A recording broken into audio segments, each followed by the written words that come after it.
We are very, very pleased to welcome tonight Dr. Mark Lysette, the director of Penn's South Asia Center. Dr. Lycett is an archaeologist and environmental and ecological historian who previously worked at the University of Chicago. At Chicago, he was the director of the program on the global environment from 2007 to 2016, and academic director of Chicago's South Asian Civilization Quarter Abroad program in Pune, India, from 2002 to 2016. He has also served as the director of the Center for International Studies at the University of Chicago.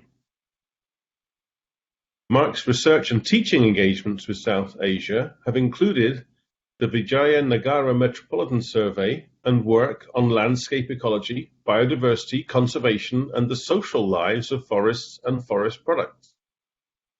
He currently co-directs two multi-year research projects with Kathleen Morrison on biodiversity as a social process and a computational network analysis of South Indian inscriptional data. And so it gives me great pleasure to hand over to Mark now for Commemoration and Monument in Medieval India. Mark.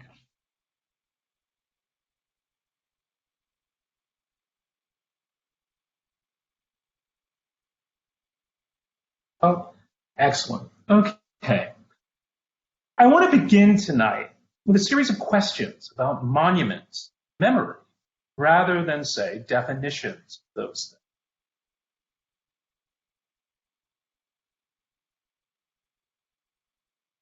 I think this approach is helpful because it problematizes commemoration and monument in the very best sense of that, forcing us to consider process and social production in addition to object and the essential purpose. So let's start by asking what kind of resource is the past? Surely a repository of knowledge, but also an important instrument of agency in a politics of legitimacy, a politics of status calculation, a politics of constituency building. Once we see the past as possibility, we can ask, who has the power to mobilize it? To what ends? And under what circumstances?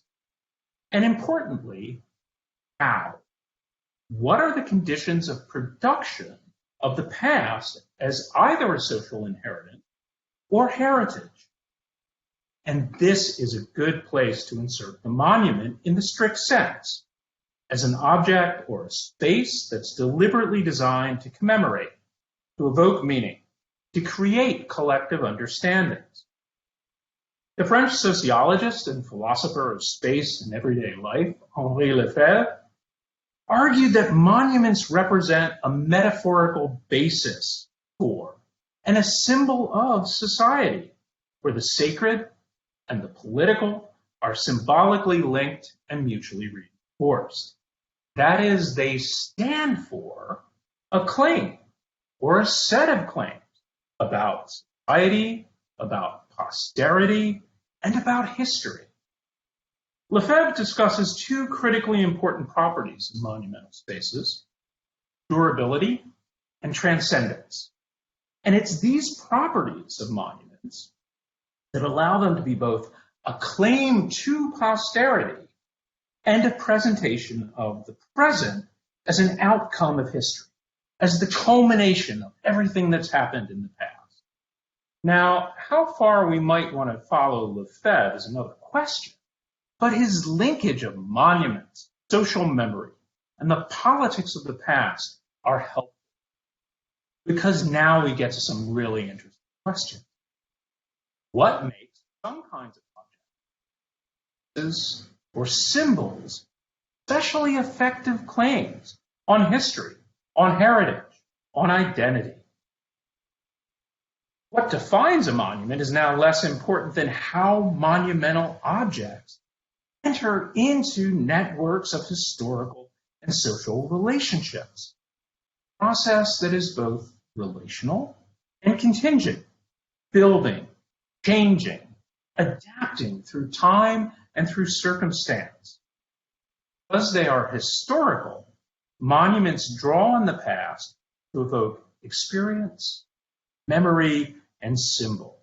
And because they are relational, very different understandings may arise under different contexts, for different audiences, and with different dispositions to those monuments.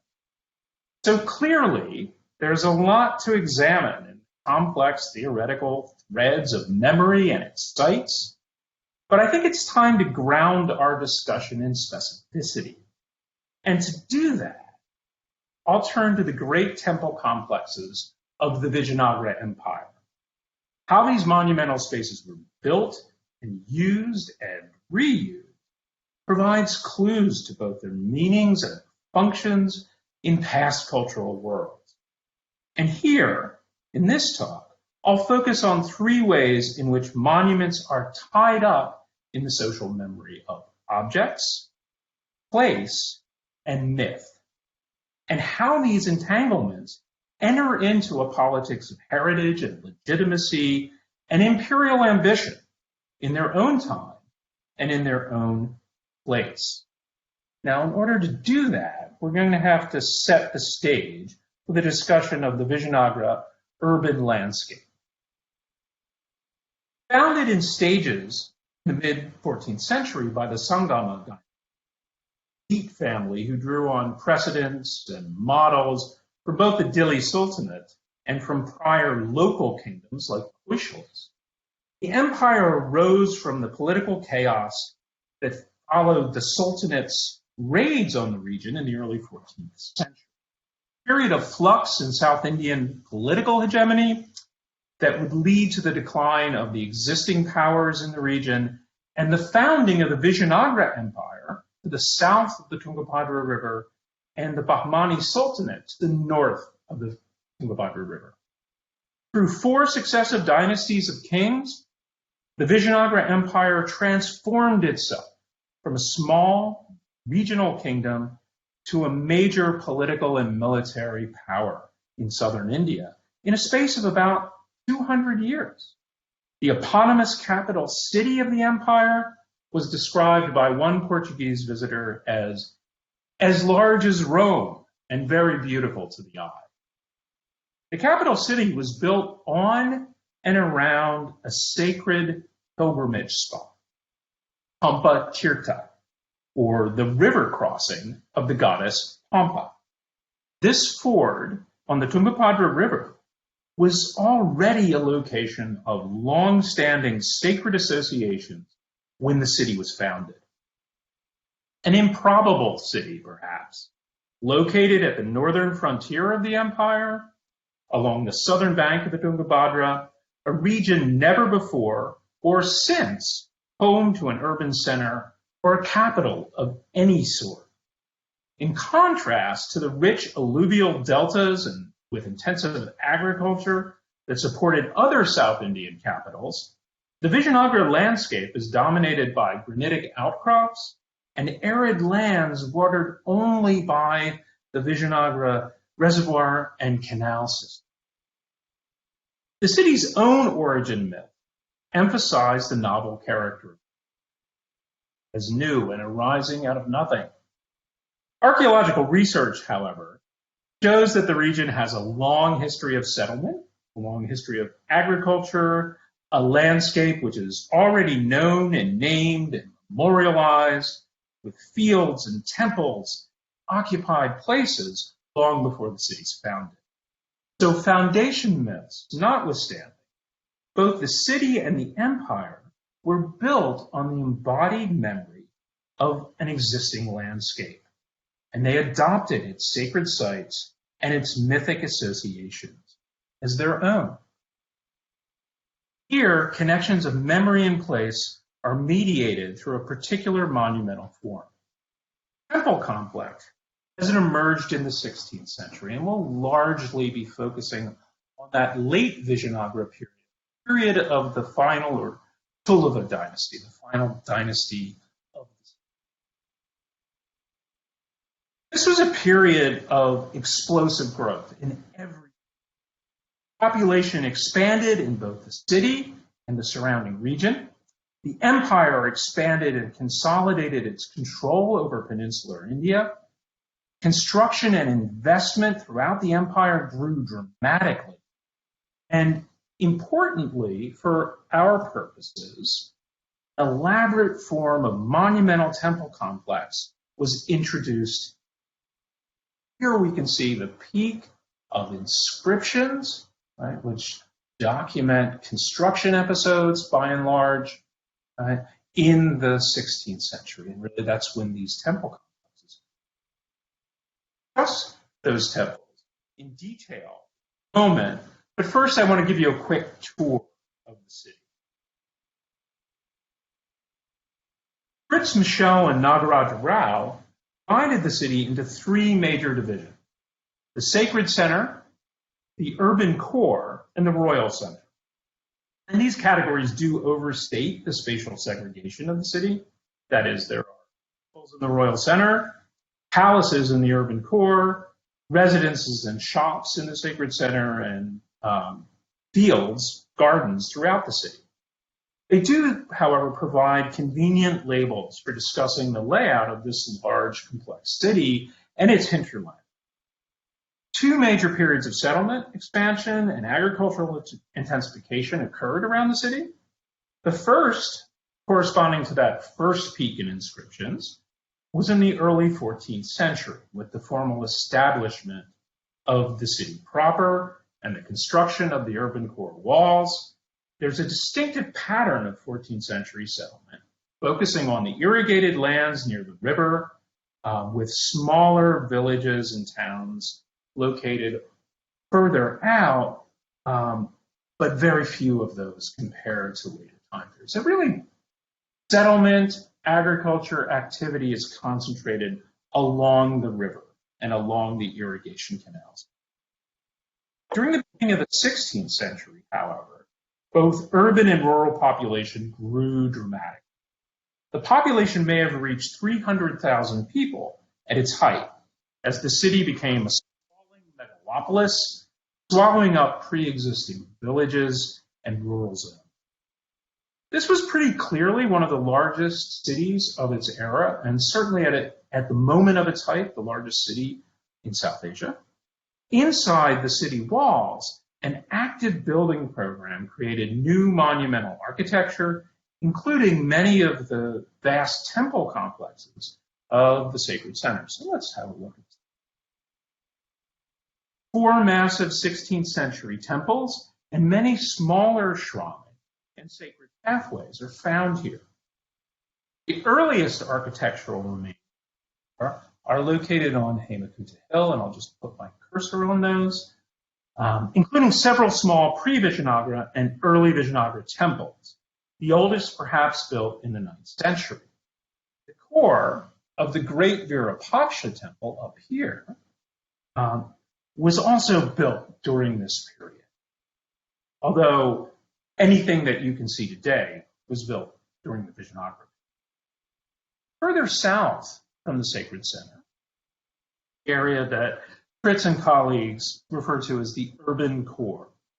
Walled area of settlement, 20 square kilometers in extent, separated from the sacred center by an irrigated valley.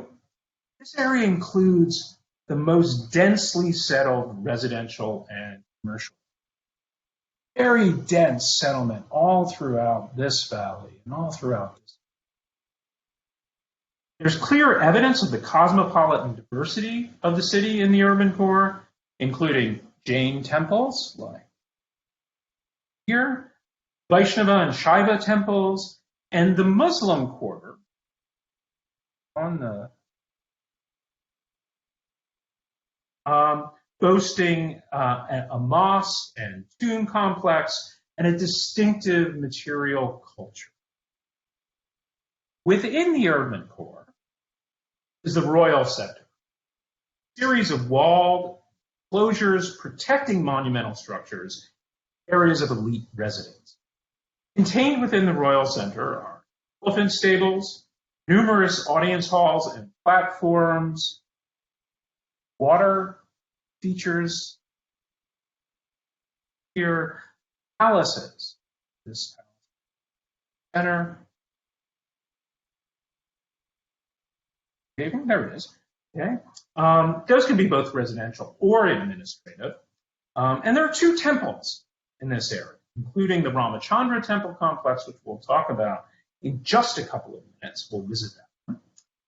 There are also examples of the secular architecture that George Michel has named the Vijayanagara courtly style. Lotus Mahal, down here at the bottom of the photos, is the best example. This, known as Indo-Saracenic, was widely shared across the subcontinent, and it integrates design elements from temple architecture with forms from Islamic structure. These buildings are part of a shared elite culture that characterized the courtly life of both Vijayanagara and its neighboring kingdoms, transcending religious or linguistic division. Archaeological reconnaissance shows that in addition to these zones, there is another densely settled area inside the next outer ring of walls. Beyond the walled city lies its larger sustaining area. Here, small and large villages, many adjacent roadways leading into the city, populate the countryside. While some of these settlements have longer histories, a significant number were founded in the 16th. A lot is going on in that time period. Turning now to the titular monuments of this talk, the 16th century witnessed well-documented shifts in the form, the scale, the elaboration of temple complexes. Illustrated here by the Tira Vengala Nata temple, one of the very last to be built in 1534. It has been described as a shift from simpler and smaller Deccani, or local styles, to larger and more elaborate Tamil styles, that is, borrowing from imperial forms from further south and earlier time period. The Tamil styles feature walled complexes set off by monumental gateway towers, or gopura. Whether pre-Vijayanagara or Vijayanagara period, the vast majority of temples of the site quite simple design. They have an inner sanctum separated from an outer columned hall by a small antechamber. The superstructures above, usually the most elaborated element.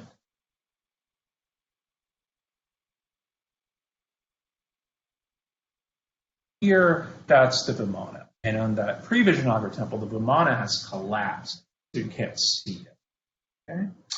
While not all late Vijayanagara temples are elaborate ways, the great temple complexes of the Tulaba period share a series of architectural characteristics.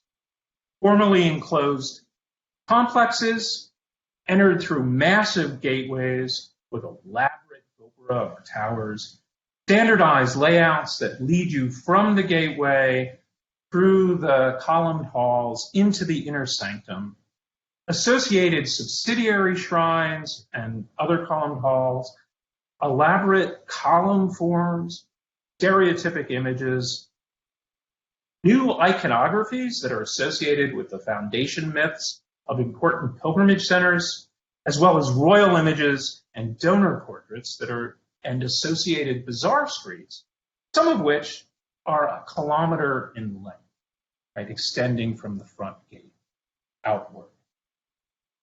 So note the emphasis here on gateway towers relative to the sanctum. Overall, I'd outstrip the Vimana as a point of architectural emphasis.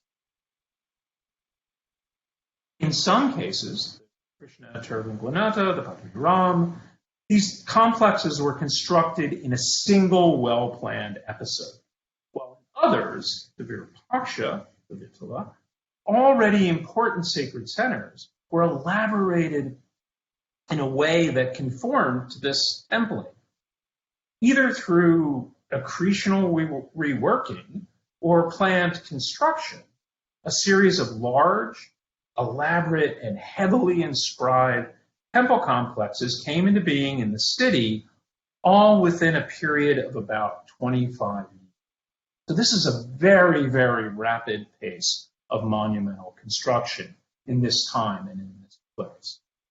In each case, these temple complexes centered on or formed the kernel of a substantial suburban settlement. Many had storerooms and vast kitchens. They were referred to as towns in their own right, and they supported large populations of retainers and specialists. So more than sites of devotional practice, these temples were symbolically and economically powerful centers of Vijayanagara period political economy. And a focal point for elite activity. Temple donations were particularly important for political status, for competition, or alliance building. So elaboration of the temple has to be understood in the context of patronage, both as an idiom for and an arena of elite claims, status calculation, and elite practices. The close connection between temple architecture and political ambition is really no coincidence. Claims of authority were intimately connected to the sacred role of kings, or Raja Dharma, right? Their duty to uphold righteousness, protect their subjects. The importance of temples also made them attractive partners for aspiring elites. Kings, royal family members, royal officers, high-ranking elites of other sorts are all disproportionately represented in the establishment, in the elaboration, in the maintenance. So being and becoming elite was tied to these practices, or to these structures in this society. And the well-documented peak in 16th century inscriptions was driven by the politics of temple donation. Look at an inscription. Inscriptions are both records of donation, a symbolic technology of elite culture, status, rank, language, ritual, title. Stone inscriptions, large, prominently placed, and enduring, are themselves commemorative claims, making sacred establishment, pious transaction, a public, a permanent act. Like the temples themselves, they draw on common pools of symbols, precedents, that help establish legitimacy, sovereignty, claims to power, all of which are recognized widely across this region. The symbolic importance of the temples to which these inscriptions refer was not limited, however, to the moment of their foundation. Instead, temple complexes continued to acquire meaning, acquire associations through their history of use, through the history of donation, and through the ways in which those things changed through. Their standing as symbols was claimed and reworked and interpreted and extended by successive generations. Temple complexes then draw on existing sacred and political associations while themselves constituting material repertoires for subsequent manipulation of meanings and claims of authority. The temple, in general, and these complexes, in particular, are particularly potent symbolic sites. They embody claims to and about society, about posterity, about history. And to illustrate these points, I want to turn to three short stories, three brief examples, each meant to illustrate how the politics of social memory work through the idiom of the monument to index important claims about them. So for our first short story, memory and the object. So this is a story about an object in two places. one from which it was wrested in a politics of conquest and subjugation, and one in which it was celebrated as a symbol of power and royal virtue. The object, a Balakrishna image, is a representation of the god Krishna as a child, and it comes from the important political temple of a rival kingdom.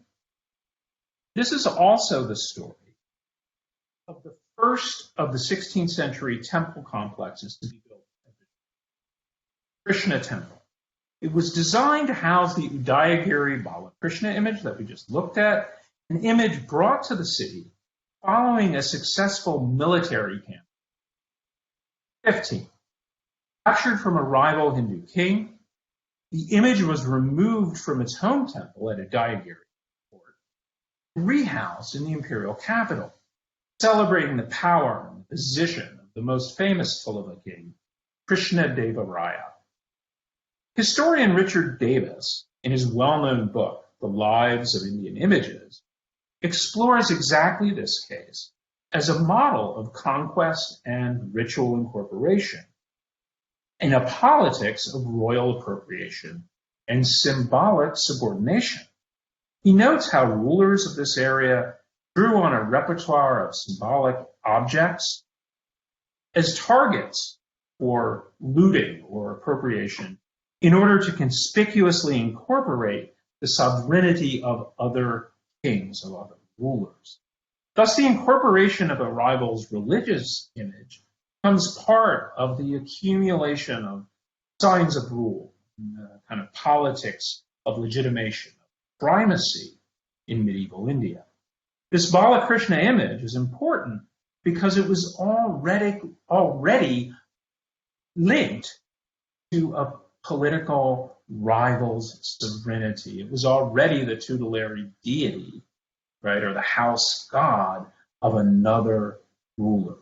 By incorporating the image, Krishna Deva Raya symbolically incorporated his rival's sovereignty.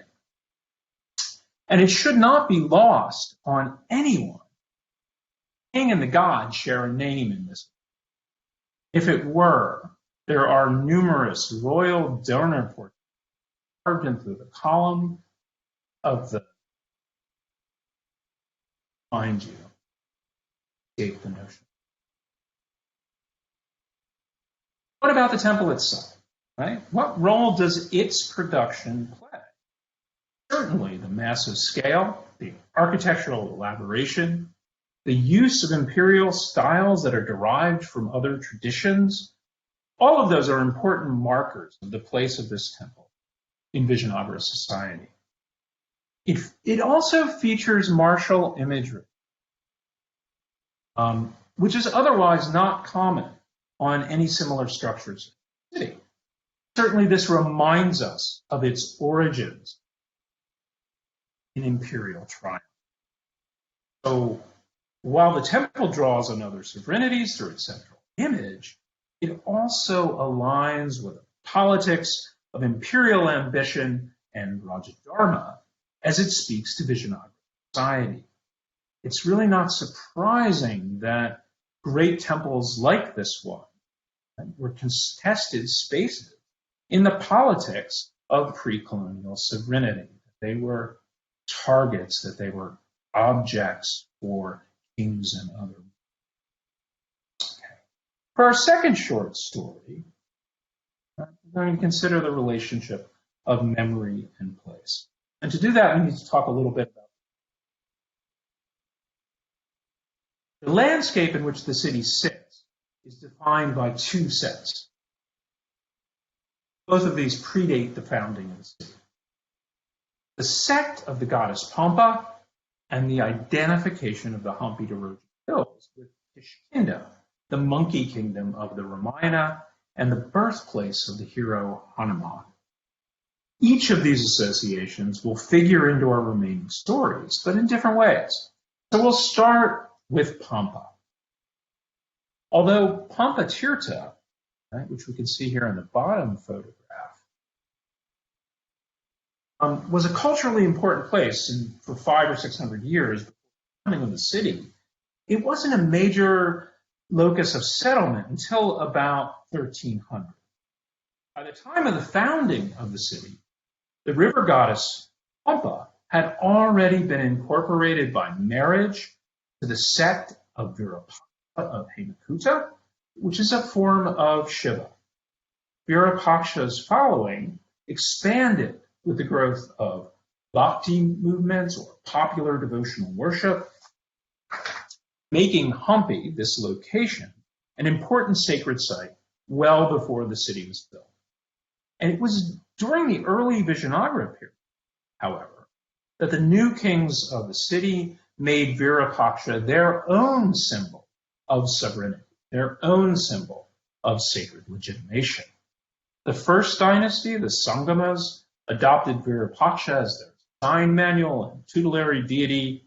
They established royal grants in the presence of this god, that is, at the temple, and they maintained an elaborate and likely private shrine to Verapasha within the most elite precincts of the city.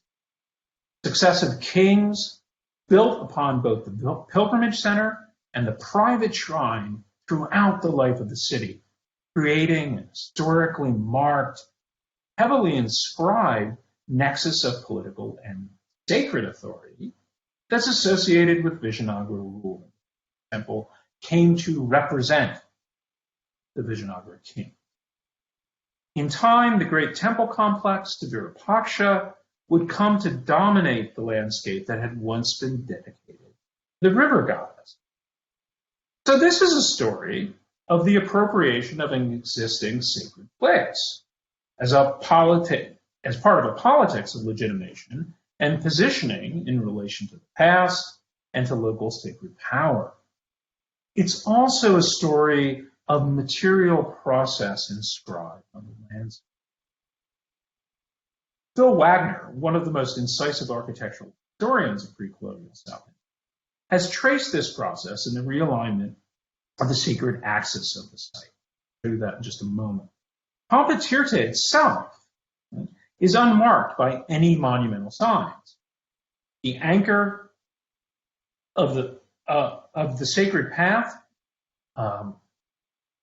between Pampa Tirtha and Hemakuta Hill, with small shrines aligned along it. Dating to the pre-Vijayanagara and early Vijayanagara period, these temples, which you see in the upper photograph, were likely memorial shrines, kings, and to other elites, erected deliberately to face the sacred river crossing to the north. Several small shrines located along this pathway are still visible today, and one of them would one day grow into the great Verapasha. During the early Vijayanagara period, both this pathway and the Verapasha, temple were elaborated. A colonnaded enclosure with a two-story high gateway were built to separate the hill from the sacred precinct. Aksha and Pampa Devi. That original north-south axis is marked in yellow on this site map. Other temples along the pathway marked in red. Everything changed during the vision. Just as Pampa had become part of a set of broader orthodoxies, the sacred axis of Hampi disappeared into the fully formed Verapasha temple complex. By the 16th century, successive additions to the temple brought it into the elaborate monumental form that had been pioneered by the Krishna Temple, and its enclosure wall now blocked the pathway that once conjoined Pampa Tirtha and Hemakuta. The new axis, perpendicular to its predecessor, is shown here with a large red arrow. It not only shifted, but it obliterated the sacred syntax of the site. So if we look at this in real life, where it may be easier to see, right? It's impossible today to walk that path. And it's virtually impossible to even see that path from ground level. So if we see Hemakuta Hill and a two-story gateway, on the left side of the screen, right? And the pathway leading down to the river went just like this. Later, during the Vijayanagara period, the enclosing walls, the procedural walls of the temple were built and elaborated, and those large gopura towers were built and elaborated, and the sacred axis of this site.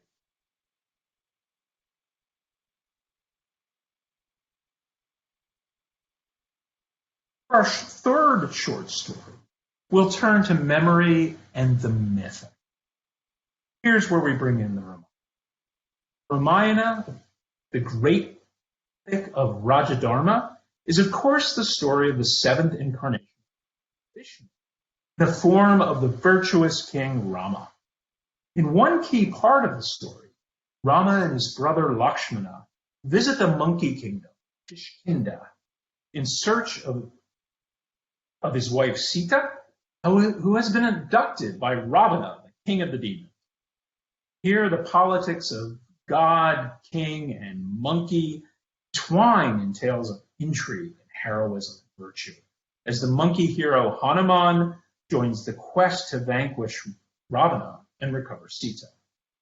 For our purposes, it's enough to know that the area around Vijayanagara has been associated with Kishkinda since at least the 11th century. And several landmarks in and around the city have come to be associated with sites in the epic. Within the city, there's a parallel use of authoritative versions of the Ramayana tradition and popular or folk versions that create politics of particular readings and their points of emphasis. Informal markers of Ramayana associations appear throughout the Tungabhadra River valley. So Ram, Sita, Lakshmana images, which you can see carved on the boulder, Ram and Lakshmana have bows, and Hanuman images, the central figure on that boulder, the striding monkey holding his hand up in the air. That's the heroic posture of Hanuman or Anjaneya. Images like these decorate boulders throughout the region. And unmodified natural features like Sugriva's cave, the cave of the Monkey King, is in the center image. And Anjanadri, the birthplace of Hanuman, we see in the upper figure. It has a modern temple on it, but during the Vijayanagara period, there would have been no structure on it at all. These are celebrated sites of memory. In the 15th century, however, Rama came to figure centrally in royal patronage and royal ritual. Ramachandra Temple is in many ways an anomaly. Though elaborated in the 16th century, its foundation is a century earlier.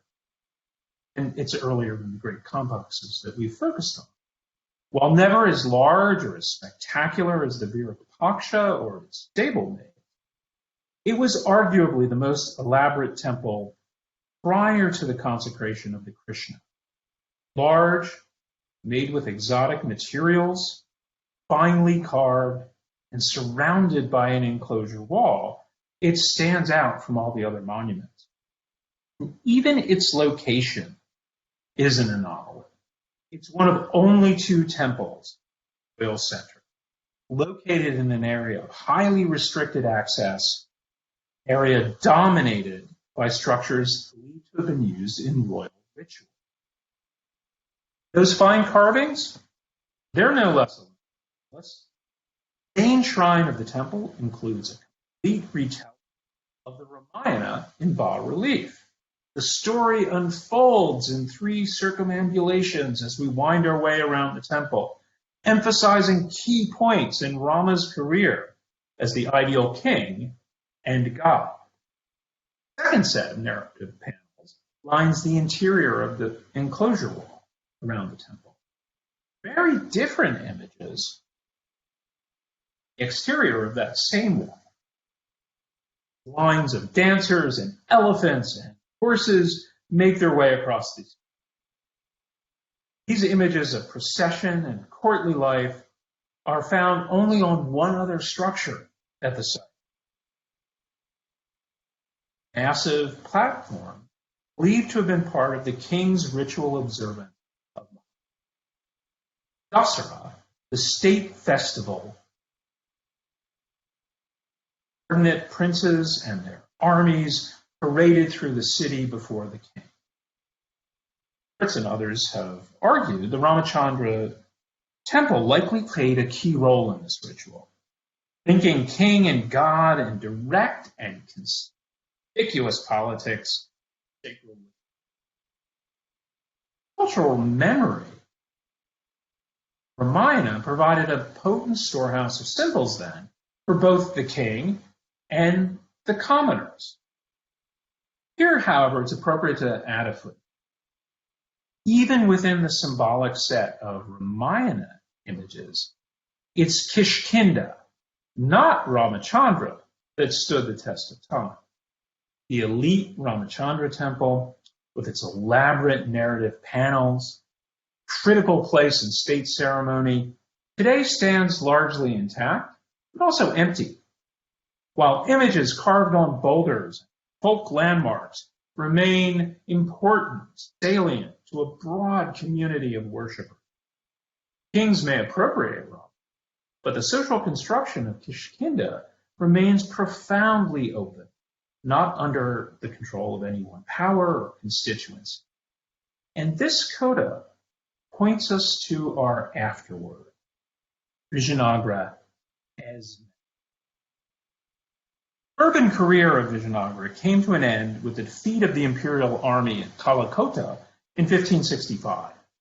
Following the Battle of Talakota, much of the urban population fled, never to return. The king and court shifted further south towards the center of the empire. This northern border region never again really under Vijayanagara. The fall of the city of Vijayanagara, though, is a story for another day, one with its own important connections between place, monument, and memory. The legacy of Vijayanagara is not simply an understanding based on the facts of narrative history, but it's also a socialized and historicized understanding. Meanings that are encoded and embodied in its settings, its pathways, its monuments. Its meaning is reflected in both creative and popular frameworks and context for approaching the past. Within these frameworks, Vijayanagara has come to stand for something outside its own experience. The potent symbol of conflict, of identity, of essential tradition and resistance, or of artistic and cultural achievement, continuously reinvented. The city and empire live on in a variety of guises, from communal trope to exemplar of heritage at a grand and even global scale. So here I want to just make note of the afterlife of some Vijayanagara temples as both experience and symbol. And we'll start with these two. These two small temples were constructed at the same time. Gateway to the urban core that's along the Hampi Road, both built in 1545. One, a Tira Vengala Nata shrine, bears all the elements of elite, elaborate, detached columns on the front of this temple. But it stands empty. The other, a very humble, a form of Shiva that's especially important in local bhakti tradition, is vibrant with a lively community of worship. The disparate fates of these temples are a microcosm of the city writ large. It is striking that the great Vaishnava temple complexes of Imperial Vijayanagara stand empty, absent any attempt at recovery or even maintenance since 1565. Indeed, it's this history of abandonment that makes them monuments today, archaeological sites rather than living temples. Only Verapasha, the single large Shaivite complex, remained a living temple, probably more or less continuously. A sacred site before the city's foundation, it remains an important pilgrimage center, drawing crowds as large as 100 people in the mid-19th century. Indeed, many small sacred sites have come in and out of both institutional and popular forms of worship in the centuries after 1565. What is remarkable about these is the lack of elite investment and the dominance of popular traditions, folk practice. Beyond the walls of the erstwhile city, Vijayanagara hegemony continued to circulate as a powerful symbol in narratives of South Indian sovereignty. Successor states like Mysore both claimed their political origins from Vijayanagara and adopted its temple styles and its state festival as their own. Generations of historians attempted to trace the spirit or the mantle of Vijayanagara through later kingdoms, even when those kingdoms themselves reached for other precedents to fashion their political ancestors. The colonial conceit of Vijayanagara as a forgotten empire was never really true, it was never really forgotten. And indeed, the continued salience of the city that provides the raw material for its new historical reconstitution in both material and forms. Enough standing architecture exists for it to merit a UNESCO World Heritage. To draw thousands of tourists and pilgrims every year, visitors mostly unaware of the vast size, even the existence of the unexcavated. Here, claims of a global level heritage mixed with national and regional and other senses of who it is that inherits Vijayanagara's mantle.